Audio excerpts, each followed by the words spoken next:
Good morning, student of 6th class. Now we are going to discuss about the question number,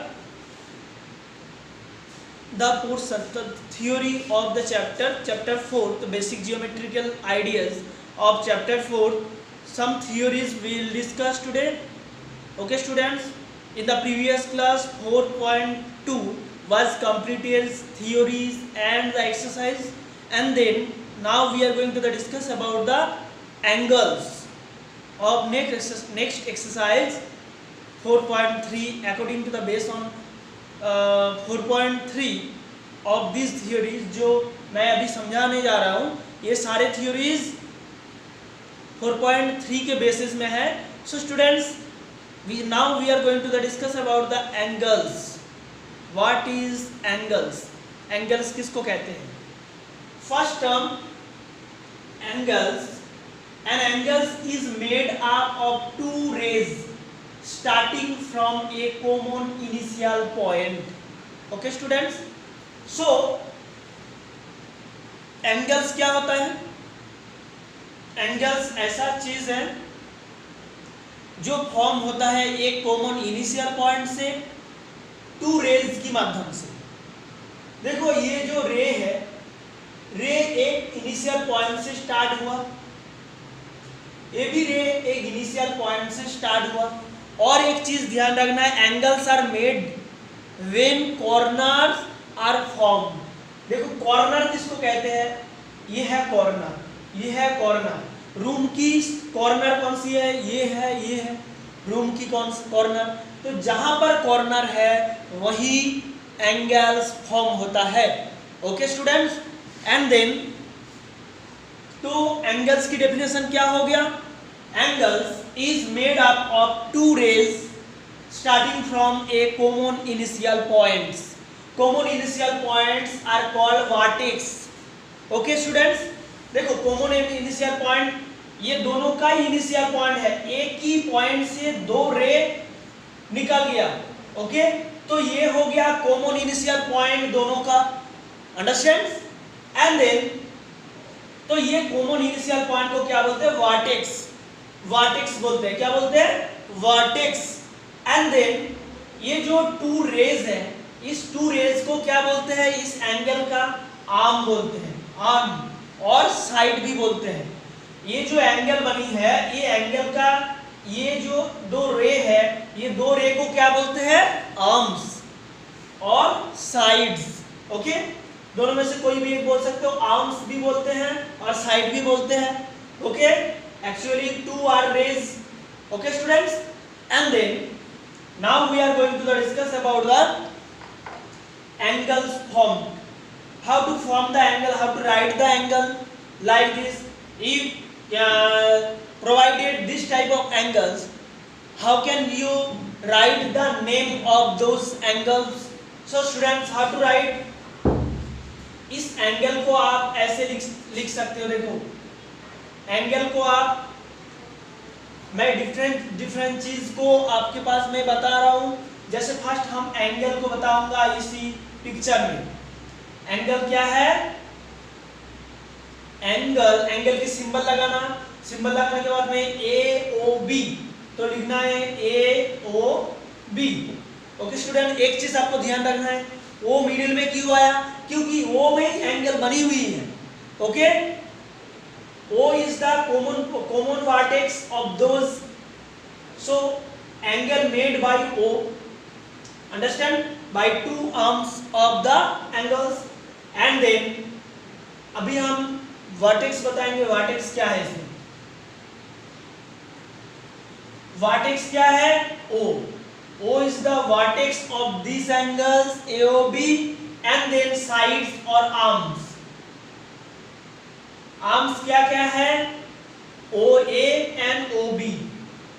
OA and OB. देखो student, इधर आपको एक confusion आएगा. Just आप OA लिख दोगे, OB लिख दोगे, ये रॉन्ग है. क्योंकि आपको पता है कि रे को इंडिकेट करने के लिए क्या करना चाहिए? रे को इंडिकेट करने के लिए आपको एक एरो लगाना चाहिए इसके ऊपर, तो ये राइट हो सकता है. Understand students? ये हो गया एंगल.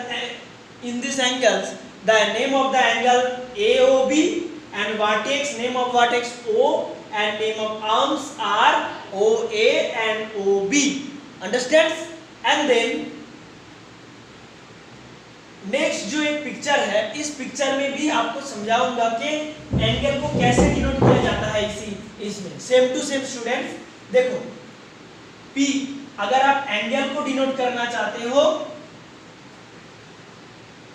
एंगल क्या होगा? POQ, angle POQ। क्या क्या एंगल है इसमें बता सकते हो? हाँ, POQ एक एंगल हो गया, QOR एक एंगल हो गया, कोमा नहीं लगेगा बीच में, QOR एंड और भी एक एंगल है स्टूडेंट, इसको हम एंगल नहीं बोल सकते, POR, ये पूरा का पूरा एक एंगल है, ये एक एंगल है और ये एक एंगल है, तीन एंगल इधर है, ये पूरा का पूरा एक एंगल है कि नहीं? यस। तो राइट हियर POR, ये भी एक एंगल है। ओके, एंड एक चीज आपको ऑलवेज ध्यान रखना चाहिए कि the vertex is always written as the middle letter. Understand? The vertex is always written as a middle letter. देखो मिडिल लेटर वर्टेक्स है, ये वर्टेक्स जो है मिडिल लेटर, जब आप एंगल डिनोट करोगे तो ये मिडिल में आना चाहिए जो वर्टेक्स है। Okay, and then now we are going to discuss about the vertex of those angles. Vertex क्या होगा? एक ही कॉमन पॉइंट है, तो तीन एंगल की एक ही कॉमन पॉइंट O है, तो ये हो गया vertex. And then students, vertex after arms, arms क्या क्या है? OP, OQ and OR। तो OP, OQ, OR। Understand students?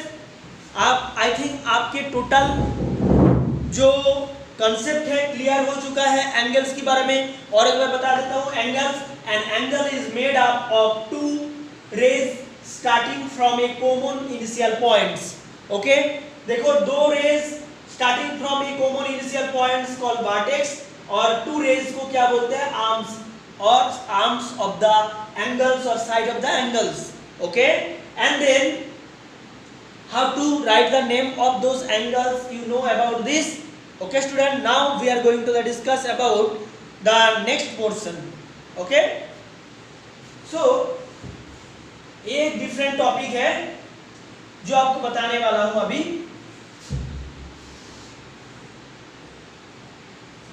Angles की टॉपिक है, लेकिन इस एंगल की टॉपिक में आपको एक चीज समझाना है। क्या है वो? देखो हमको क्या पता है स्टूडेंट्स, इनिशियल पॉइंट से अगर two rays difference two rays निकलेगा, सपोज मान लो ये A है, O और ये P। ओके, ये रेज निकला, और रेज का देखो अगर आप इसको शेड करना चाहते हो, लाइन बनाना चाहते हो, देखो ऐसे लाइन बनते हैं,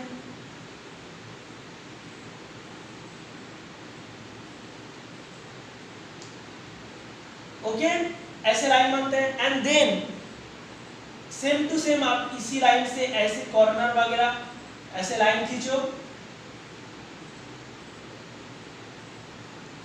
हो गया स्टूडेंट्स। देखो ये क्या आया,